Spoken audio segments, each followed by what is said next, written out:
Hello mga mami! Ito po yung mini donut recipe ko po. 2 cups harina, tapos 2 tablespoon baking powder.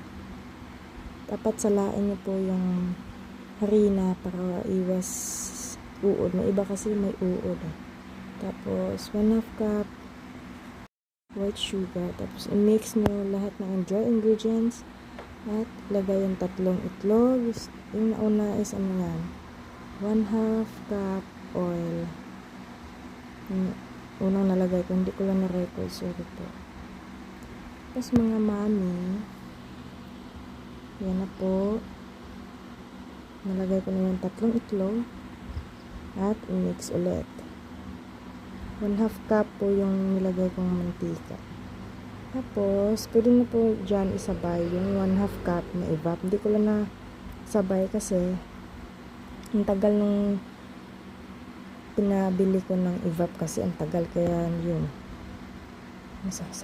nahuli ko kung nilagay. Yan, mix lang lahat.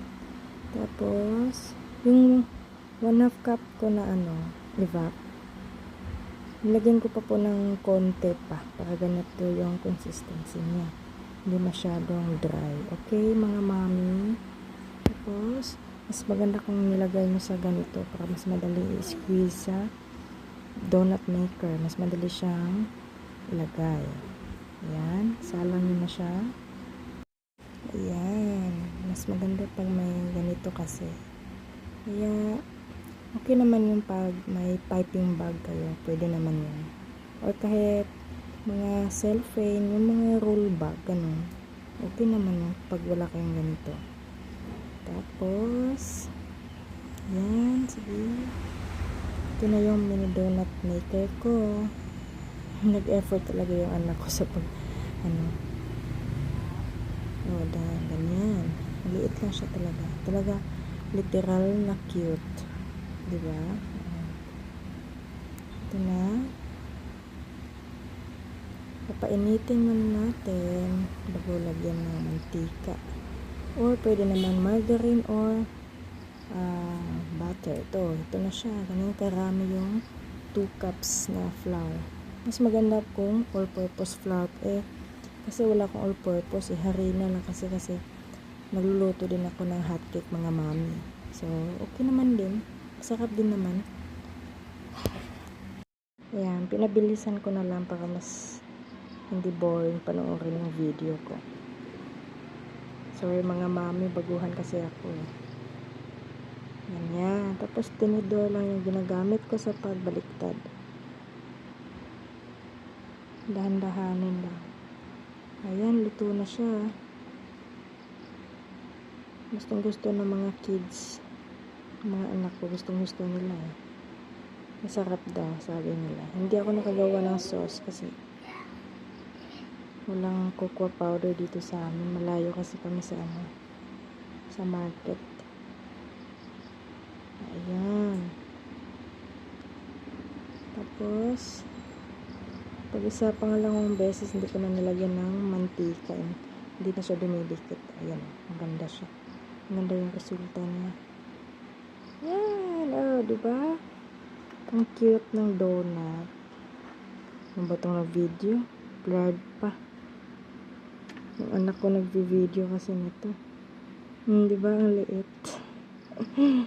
Kakaloka. Gustong gusto ng mga anak ko, mga mami. Kaya kayo rin, gumawa na kayo pag may donut maker kayo. Yan. Diba naubos agad? Kinain kasi nila o diba? Ang ganda ng donut ko. Mas masarap pag may sauce. Yan. Diba? Ang ganda ng resulta. Habang tumatagal, mas gumaganda yung texture niya. Charot. Yan And final product. Diba? Ang ganda.